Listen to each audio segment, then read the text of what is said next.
ماما بتكلمني وانا رايحه لها، بتقول لي يا هبه هاتي لي طحينه معاكي وانت جايه. قلت لها بس كده عينيا ليكي يا ماما. دخلت المحل يا جماعه وبقول له عايزه طحينه، الاقي الكيلو معدي ال 100 جنيه. كيلو ايه اللي معدي ال 100 جنيه وطحينه؟ يعني هو انا بجيب لحمه في ايه؟ مش كده بجد.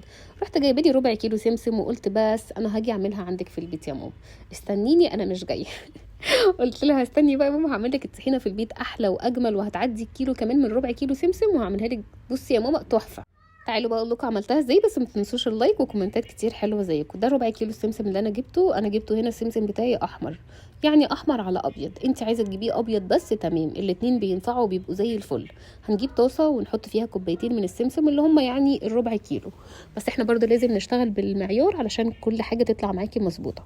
هبتدي اجيب الطاسه كده واحط فيها كوبايتين من السمسم واديهم بس تقليبه يسخنوا معايا، يعني ايه يعني ما يتلسعوش ولا نحمصهم ولا اي حاجه، يسخنوا معايا يطلعوا الرطوبه بتاعتهم بس.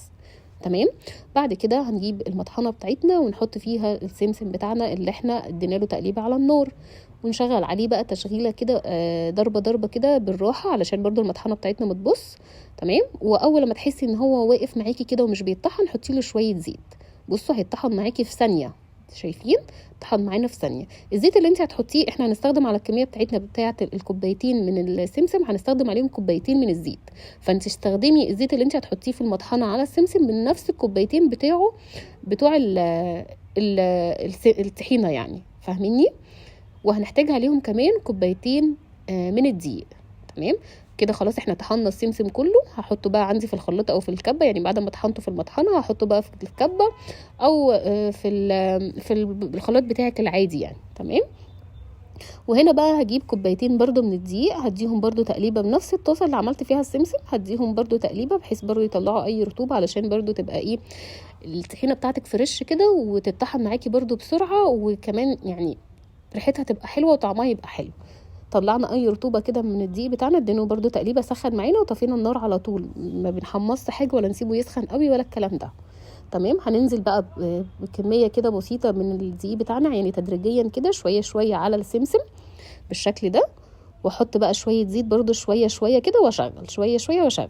يبقى عملنا ايه؟ زي ما انتم شايفين، حطيت السمسم، بعد كده طحناه وحطيته في الخلاط، وحطيت عليه الدقيق بتاعي كوبايتين الدقيق، وبعد كده حطيت عليهم شويه شويه من الزيت، نفس المعيار هو كوبايتين من الزيت، كوبايتين من الطحينه ايه ركزوا معايا، كوبايتين من السمسم عليهم كوبايتين من الدقيق عليهم كوبايتين من الزيت. لو انت عايزه تضعفي الكميه ضعفي، عايزه تحطي بس كوبايه زيت وكوبايه سمسم وكوبايه دقيق تجربي بس في الاول كده. لو نجحت معاكي بصوا ما فصلتش ولا اي حاجه، احنا ان شاء الله تنجح معاكي من اول مره، يعني جربي كده وبجد هتدعي لي. بصوا هنا بقى ببتدي خلاص اخلطهم كلهم مع بعض. تمام. لو حاجه كده وقفت معاكي من الجناب وانت بتضربي باي سباتيلا كده باي معلقه، تجيبي الدقيق اللي على الجناب ده وتضربي برضو، تكملي ضرب بتاعك تضربي برضو كده في الخلاط زي ما انتم شايفين. تمام. حطيت السمسم بتاعي عليه الدقيق، هحط عليه الزيت واضرب. بصوا يا جماعه انا عايزاكم بس تفهموني ان انا مش رغايه خالص، صدقوني انا مش رغايه خالص، بس انا ببقى عايزه افهمكم قوي، يعني انا ببقى عايزه افهمكم تفاصيل التفاصيل علشان بس لما تجربوا يعني حرام حاجه تبوظ منكم. فانا مش عايزاكم تحسوا ان رغايه عشان ايه، انا بتكلم كتير كده، بحس نفسي بعد ما بخلص الفيديو ان انا اتكلمت كتير قوي، بس انا والله ببقى عايزه افهمكم بس. ضربناها بقى كويس قوي قوي بعد ما حطينا الدقيق وحاجاتنا كلها. تقعدي بقى في الخلاط كده تضربي شويه كتير، يعني بتاع 10 دقايق، تضربي وتفصلي تضربي وتفصلي لحد ما تتضرب معاكي مفيش اي تكتلات وكلها اختلطت مع بعض. تكوني بقى معقمه برطمانات ازازه عندك كده ميه سخنه ومنشفاها كويس قوي، وبعد كده بقى بالهنا والشفا. شايفين الطحينه لونها حلو قوي قوي وجميله، جربوها بجد هتدعوا لي، واستنيني في فيديو جديد على خير، بحبكم جدا.